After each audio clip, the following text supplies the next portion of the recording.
السلام علیکم، میرا نام ہے شویتا۔ السلام علیکم، میرا نام ہے اندر اور آپ سب کا سواگت ہے ہمارے چینل میں۔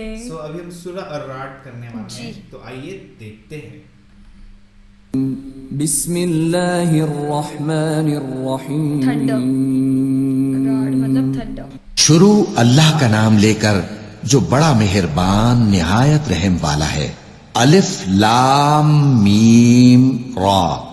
اے نبی، یہ کتاب الہی کی آیتیں ہیں اور جو کچھ تمہارے پروردگار کی طرف سے تم پر نازل ہوا ہے حق ہے، لیکن اکثر لوگ ایمان نہیں لاتے۔ اللہ وہی تو ہے جس نے ستونوں کے بغیر آسمان جیسا کہ تم دیکھتے ہو اتنے اونچے بنائے، پھر عرش پر جلوہ افروز ہوا اور سورج اور چاند کو کام میں لگا دیا۔ ہر ایک میعاد معین تک گردش کر رہا ہے۔ وہی دنیا کے کاموں کا انتظام کرتا ہے۔ اس طرح وہ اپنی آیتیں کھول کھول کر بیان کرتا ہے کہ تم اپنے پروردگار کے روبرو جانے کا یقین کرو۔ اور وہی ہے جس نے زمین کو پھیلایا اور اس میں پہاڑ اور دریا پیدا کیے اور ہر طرح کے میووں کی دو دو قسمیں بنائیں۔ وہی رات کو دن کا لباس پہناتا ہے۔ غور کرنے والوں کے لیے اس میں بہت سی نشانیاں ہیں۔ اور زمین میں کئی طرح کے قطعات ہیں ایک دوسرے سے ملے ہوئے، اور انگور کے باغ اور کھیتی اور کھجور کے درخت۔ بعض کی بہت سی شاخیں ہیں اور بعض کی اتنی نہیں ہوتی، باوجود کہ پانی سب کو ایک ہی ملتا ہے۔ اور ہم بعض میووں کو بعض پر لذت میں فضیلت دیتی ہیں، اور اس میں سمجھنے والوں کے لیے بہت سی نشانیاں ہیں۔ اگر تم عجیب بات سننی چاہو تو کافروں کا یہ کہنا عجیب ہے کہ جب ہم مر کر مٹی ہو جائیں گے تو کیا اثر نو پیدا ہوں گے؟ یہی لوگ ہیں جو اپنے پروردگار سے منکر ہوئے ہیں، اور یہی ہیں جن کی گردنوں میں طوق ہوں گے، اور یہی اہل دوزخ ہیں کہ ہمیشہ اس میں جلتے رہیں گے۔ اور یہ لوگ بھلائی سے پہلے تم سے برائی جلدی سے مانگتے ہیں، یعنی طالب عذاب ہیں، حالانکہ ان سے پہلے عذاب واقع ہو چکے ہیں۔ اور تمہارا پروردگار لوگوں کو باوجود ان کی بے انصافیوں کے معاف کرنے والا ہے، اور بے شک تمہارا پروردگار سخت عذاب دینے والا ہے۔ اور کافر لوگ کہتے ہیں کہ اس پیغمبر پر اس کے پروردگار کی طرف سے کوئی نشانی کیوں نازل نہیں ہوئی؟ اے نبی، تم تو صرف خبردار کرنے والے ہو اور ہر ایک قوم کے لیے رہنما ہوا کرتا ہے۔ اللہ ہی اس بچے سے واقف ہے جو عورت کے پیٹ میں ہوتا ہے، اور وہی پیٹ کے سکڑنے اور بڑھنے سے بھی واقف ہے، اور ہر چیز کا اس کے ہاں ایک اندازہ مقرر ہے۔ وہ چھپی اور ظاہر چیزوں کا جاننے والا ہے، سب سے بزرگ ہے، عالی رتبہ ہے۔ کوئی تم میں سے چپکے سے بات کہے یا پکار کر، یا رات کو کہیں چھپ جائے یا دن کی روشنی میں کھلم کھلا چلے پھرے، اللہ کے نزدیک برابر ہے۔ اس کے آگے اور پیچھے اللہ کے چوکیدار ہیں جو اللہ کے حکم سے اس کی نگرانی کرتے ہیں۔ اللہ اس نعمت کو جو کسی قوم کو حاصل ہے نہیں بدلتا جب تک کہ وہ اپنی حالت کو نہ بدلے، اور جب اللہ کسی قوم کے ساتھ برائی کا ارادہ کرتا ہے تو وہ پھر نہیں سکتی، اور اللہ کے سوا ان کا کوئی مددگار نہیں ہوتا۔ وہی تو ہے جو تم کو ڈرانے اور امید دلانے کے لیے بجلی دکھاتا اور بھاری بھاری بادل پیدا کرتا ہے، اور رعد اور فرشتے سب اس کے خوف سے اس کی تسبیح و تحمید کرتے رہتے ہیں۔ اور وہی بجلیاں بھیجتا ہے، پھر جس پر چاہتا ہے گرا بھی دیتا ہے، جبکہ وہ اللہ کے بارے میں جھگڑتے ہیں، اور وہ بڑی قوت والا ہے۔ کام کا پکارنا تو اسی کا ہے، اور جن کو یہ لوگ اس کے سوا پکارتے ہیں وہ ان کی پکار کو کسی طرح قبول نہیں کرتے، مگر اس شخص کی طرح جو اپنے دونوں ہاتھ پانی کی طرف پھیلا دے تاکہ دور ہی سے اس کے منہ تک آ پہنچے، حالانکہ وہ اس تک کبھی بھی نہیں آ سکتا۔ اور اسی طرح کافروں کی پکار بیکار ہے۔ اور جتنی مخلوقات آسمانوں اور زمین میں ہے، خوشی سے یا ناخوشی سے اللہ کے آگے سجدہ کرتی ہے، اور ان کے سائے بھی صبح و شام سجدے کرتے ہیں۔ چونکہ آیت سجدہ تلاوت کی گئی ہے، لہذا سامعین پر سجدہ واجب ہے۔ ان سے پوچھو کہ آسمانوں اور زمین کا پروردگار کون ہے؟ تم ہی کہہ دو کہ اللہ۔ ان سے کہو کہ کیا تم نے اللہ کو چھوڑ کر ایسے لوگوں کو کارساز بنایا ہے جو خود اپنے نفع و نقصان کا بھی اختیار نہیں رکھتے؟ کہو کیا اندھا اور آنکھوں والا برابر ہیں؟ یا اندھیرا اور اجالا برابر ہو سکتا ہے؟ بھلا ان لوگوں نے جن کو اللہ کا شریک مقرر کیا ہے، کیا انہوں نے اللہ کسی مخلوقات پیدا کی ہے جس کے سبب ان کے لیے مخلوقات مشتبہ ہو گئی ہے؟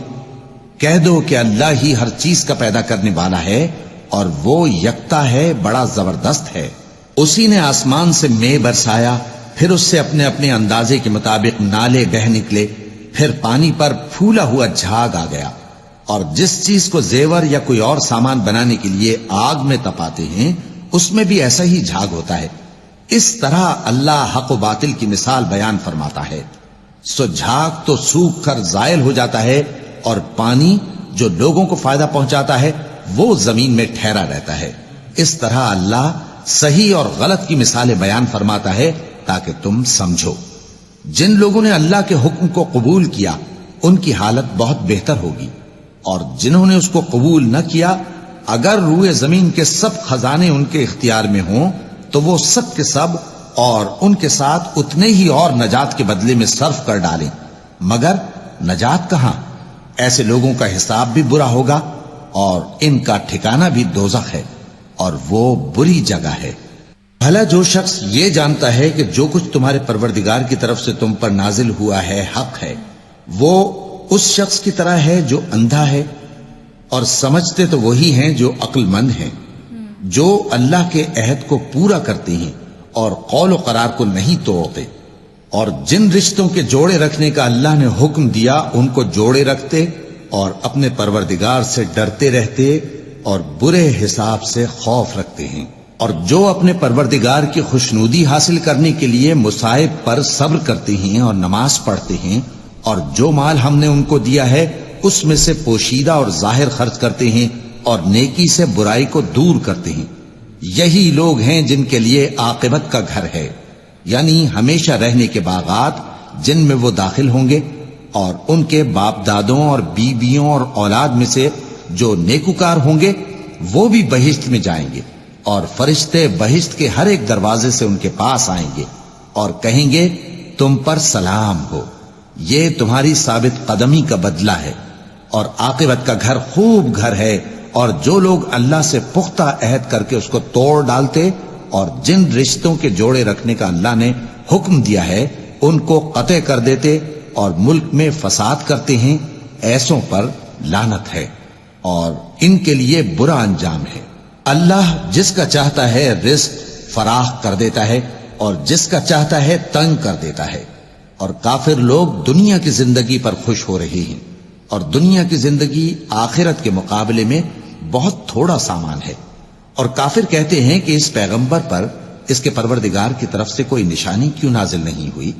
کہہ دو کہ اللہ جسے چاہتا ہے گمراہ کرتا ہے، اور جو اس کی طرف رجوع ہوتا ہے اس کو اپنی طرف کا رستہ دکھاتا ہے، یعنی ان کو جو ایمان لاتے اور جن کے دل اللہ کی یاد سے آرام پاتے ہیں ان کو۔ اور سن رکھو کہ اللہ کی یاد سے ہی دل آرام پاتے ہیں۔ جو لوگ ایمان لائے اور عمل نیک کیے ان کے لیے خوشحالی اور عمدہ ٹھکانہ ہے۔ جس طرح ہم پہلے پیغمبر بھیجتے رہے ہیں اسی طرح اے نبی ہم نے تم کو اس امت میں جس سے پہلے بہت سی امتیں گزر چکی ہیں بھیجا ہے، تاکہ تم ان کو وہ کتاب جو ہم نے تمہاری طرف بھیجی ہے پڑھ کر سنا دو۔ اور یہ لوگ رحمان کو نہیں مانتے۔ کہہ دو وہی تو میرا پروردگار ہے، اس کے سوا کوئی معبود نہیں، میں اسی پر بھروسہ رکھتا ہوں اور اسی کی طرف رجوع کرتا ہوں۔ اور اگر کوئی قرآن ایسا ہوتا کہ اس کی تاثیر سے پہاڑ چل پڑتے یا زمین پھٹ جاتی یا مردوں سے کلام کر سکتے تو کیا یہ لوگ ایمان لے آتے؟ بات یہ ہے کہ سب باتیں اللہ کے اختیار میں ہیں، تو کیا مومنوں کو اس سے اطمینان نہیں ہوا کہ اگر اللہ چاہتا تو سب لوگوں کو ہدایت کے رستے پر چلا دیتا؟ اور کافروں پر ہمیشہ ان کے اعمال کے بدلے آفت آتی رہے گی یا ان کے مکانات کے قریب نازل ہوتی رہے گی یہاں تک کہ اللہ کا وعدہ آ پہنچے۔ بے شک اللہ وعدہ خلاف نہیں کرتا۔ اور تم سے پہلے بھی رسولوں کے ساتھ تمسخر ہوتے رہے ہیں، تو میں نے کافروں کو مہلت دی، پھر میں نے ان کو پکڑ لیا۔ سو دیکھ لو کہ میرا عذاب کیسا رہا۔ تو کیا وہ جو ہر شخص کے اعمال کا نگراں و نگہبان ہے وہ بتوں کی طرح بے علم و بے خبر ہو سکتا ہے؟ اور ان لوگوں نے اللہ کے شریک مقرر کر رکھے ہیں. ان سے کہو کہ ذرا ان کے نام تو لو. کیا تم اسے ایسی چیزیں بتاتے ہو جو روئے زمین پر ہیں اور اسے معلوم نہیں؟ یا تم لوگ محض سطحی بات کی تقلید کرتے ہو؟ اصل یہ ہے کہ کافروں کو ان کے فریب خوبصورت معلوم ہوتے ہیں اور وہ ہدایت کے رستے سے روک لیے گئے ہیں. اور جسے اللہ گمراہ رہنے دے اسے کوئی ہدایت کرنے والا نہیں. ان کو دنیا کی زندگی میں بھی عذاب ہے اور آخرت کا عذاب تو بہت ہی سخت ہے، اور ان کو اللہ کے عذاب سے کوئی بھی بچانے والا نہیں. جس جنت کا پرہیزگاروں سے وعدہ کیا گیا ہے اس کی شان یہ ہے کہ اس کے نیچے نہریں بہ رہی ہیں، اس کے پھل ہمیشہ باقی رہنے والے ہیں اور اس کے سائے بھی. یہ ان لوگوں کا انجام ہے جو متقی ہیں، اور کافروں کا انجام دوزخ ہے. اور جن لوگوں کو ہم نے کتاب دی ہے وہ اس کتاب سے جو تم پر نازل ہوئی ہے خوش ہوتی ہیں، اور بعض فرقے اس کی بعض باتیں نہیں بھی مانتے. کہہ دو کہ مجھ کو یہی حکم ہوا ہے کہ اللہ ہی کی عبادت کروں اور اس کے ساتھ کسی کو شریک نہ بناؤں. میں اسی کی طرف بلاتا ہوں اور اسی کی طرف مجھے لوٹنا ہے. اور اسی طرح ہم نے اس قرآن کو عربی زبان کا فرمان بنا کر نازل کیا ہے. اور اگر تم علم آ جانے کے بعد ان لوگوں کی خواہشوں کے پیچھے چلو گے تو اللہ کے سامنے کوئی نہ تمہارا مددگار ہوگا اور نہ کوئی بچانے والا. اور اے نبی، ہم نے تم سے پہلے بھی پیغمبر بھیجے تھے اور ان کو بیویاں اور اولاد بھی دی تھی، اور کسی پیغمبر کے اختیار کی بات نہ تھی کہ اللہ کے حکم کے بغیر کوئی نشانی لے آتا. ہر حکم قضا کتاب میں لکھا ہوا ہے. اللہ جس چیز کو چاہتا ہے مٹا دیتا ہے اور جس کو چاہتا ہے باقی رکھتا ہے، اور اسی کے پاس اصل کتاب ہے. اور اگر ہم کوئی عذاب جس کا ان لوگوں سے وعدہ کرتے ہیں تمہیں دکھائیں، یعنی تمہارے روبرو ان پر نازل کریں، یا تمہاری مدت حیات پوری کر دیں، یعنی تمہارے انتقال کے بعد عذاب بھیجیں، تو تمہارا کام ہمارے احکام کا پہنچا دینا ہے اور ہمارا کام حساب لینا ہے. کیا انہوں نے نہیں دیکھا کہ ہم زمین کو اس کے کناروں سے گھٹاتے چلے آ رہے ہیں؟ اور اللہ جیسا چاہتا ہے حکم کرتا ہے، کوئی اس کے حکم کا رد کرنے والا نہیں، اور وہ جلد حساب لینے والا ہے. جو لوگ ان سے پہلے تھے وہ بھی بہتیری تدبیریں کرتے رہے ہیں، سو تدبیر تو سب اللہ ہی کی ہوتی ہے. ہر شخص جو کچھ کر رہا ہے اللہ اسے جانتا ہے. اور کافر جلد معلوم کر لیں گے کہ آخرت میں اچھا انجام کس کے لیے ہوتا ہے. اور کافر لوگ کہتے ہیں کہ تم پیغمبر نہیں ہو. کہہ دو کہ میرے اور تمہارے درمیان اللہ اور وہ شخص جس کے پاس کتاب آسمانی کا علم ہے بطور گواہ کافی ہے. صدق اللہ العظیم. بسم اللہ. واو، جو ہوتا ہے سب پتا ہے. سب پتہ ہے. جہاں پہ انہوں نے بولا نا کہ تم کہیں چھپ جاؤ یا خود آسمان کے نیچے ایسے سینے تان سے تم چلو، بولو گے یا سب پتا ہے. سب پتہ ہو نا. اللہ کے چوکیدار تم پہ نظر رکھ رہے کہ تم کہیں پہ غلط ہو تو تمہیں وہ چیز اوپر جا کے وہ مطلب بولتے ہیں نا. حساب دینا ہے اس چیز کا. واہ، اتنے پیار سے انہوں نے جو بولا ہے نا وہ سمجھ گیا. ابھی ہم اتنی سورہ دیکھ رہے ہیں، دھیرے دھیرے دھیرے دھیرے ہر ایک سورہ میں ایک چیز کو مودی اچھا کرو. اللہ نے جو بولا ہے اس چیز کو فالو کرو، ویسے ہی رہو، اچھے سے رہو. دوسرے طریقے سے مت رہو، نہیں تو آپ کو آگے جا کے اس چیز کا حساب دینا پڑے. جی جی جی جی جی. بٹ ہمیں پتہ ہے ہم ابھی بھی بہت کچھ مس کرتے ہیں. ہاں وہ تو ہے. کیونکہ نہیں ہے اتنا آسان ایک جی. بار میں سمجھنا. آپ کو بھی پتہ ہے کہ ایک بار میں نہیں سمجھا جا سکتا یہ. تو ہم بھی کوشش کرتے ہیں. ایسا نہیں کہ ہم ایک بار کر کے چھوڑ دیں گے. ہم واپس سے دوسرے الگ الگ ورژنس کے پہلے ہم سوچ رہے ہیں کہ پہلے سارے سورہ کمپلیٹ کی کریں، پھر واپس میں بھی کوئی دوسرا ورژن کسی اور نے کیا ہوگا تھوڑی اور سمپل لینگویج میں تو ہم واپس سے کریں گے. واپس سے کریں گے. جی جی. پوچھیں گے تو ویسا کچھ ہے. یا تو لائیو بیٹھ کے سورہ ویڈیو دیکھو، ان سے گائیڈنس لیتے جاؤ. یہ بھی اچھا آئیڈیا. ایسا کچھ ہم کر سکتے ہیں. ہم کو سب ہو جاتا پھر ہے کچھ آئیڈیاز ہے آگے. چلو دیکھتے ہیں. ویڈیو کو لائک، سبسکرائب، شیئر، کمنٹ. بل آئیکن.